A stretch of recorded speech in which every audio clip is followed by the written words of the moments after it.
Bonjour, bienvenue dans la série sur l'électrodynamique classique. Donc continuons sur les éléments finis. Alors, revenons à notre équation de Poisson soumise à des conditions de Dirichlet et à l'intégrale qu'on avait vu au début que nous lui avons associée. Outre le développement qu'on vient de voir pour psi de xy, choisissons comme fonction test phi de xy la fonction de forme NIE de xy, associé à un élément particulier E et à l'un de ses sommets I, en évitant seulement les sommets sur la frontière, puisque nous avons phi égale 0 sur le contour C.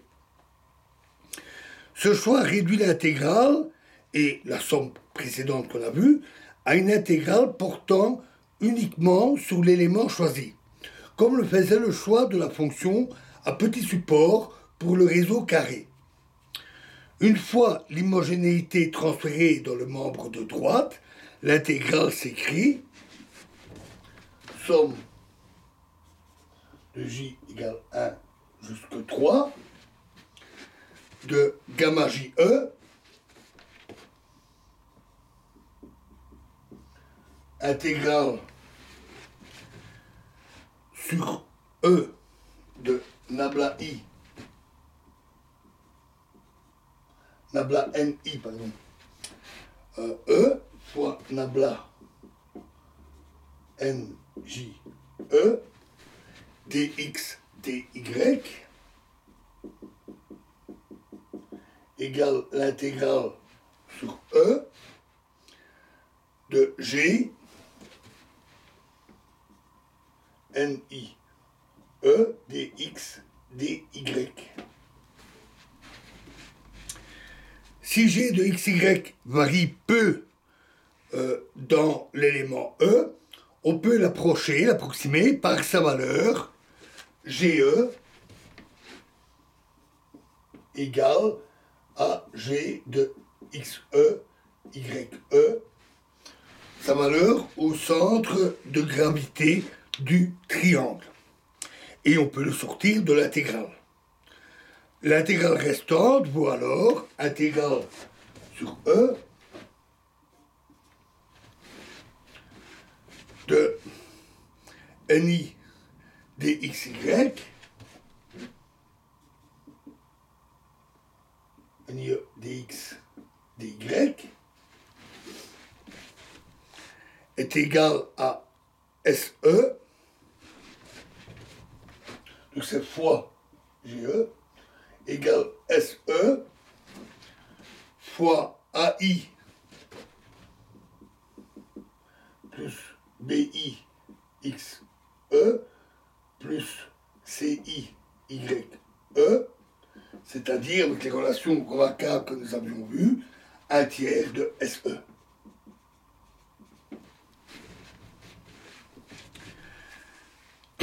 En raison de la linéarité des fonctions de forme, l'intégrand figurant dans le membre de gauche ici est constant.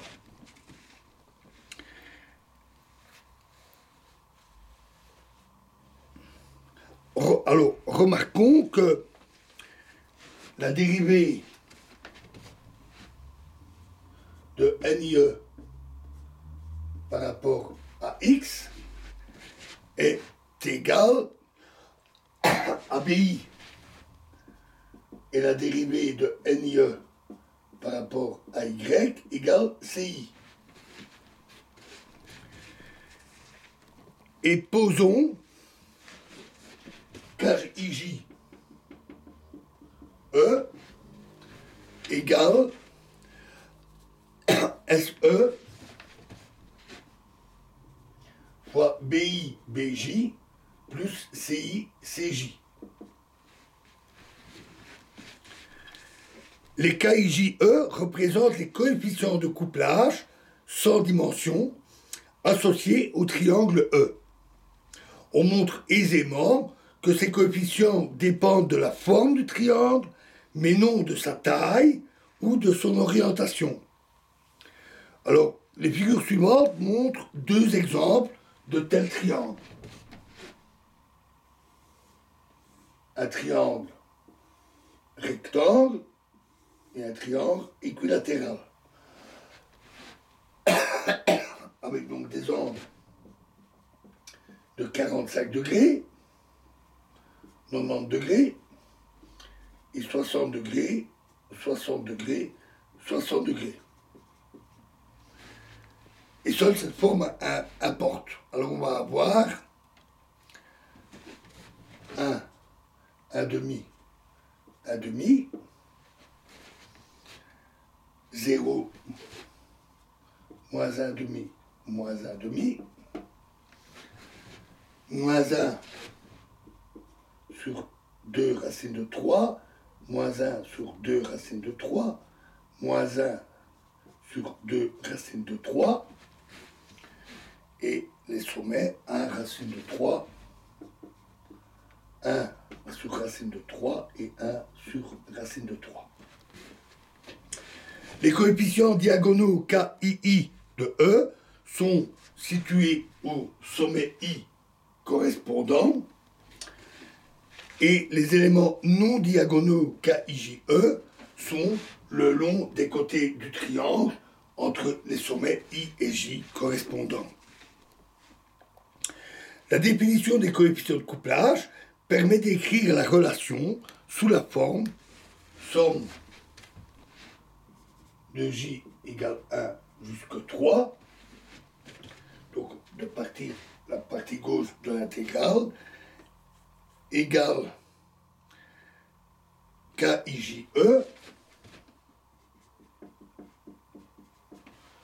fois gamma JE égale SE sur 3, GE, la partie droite,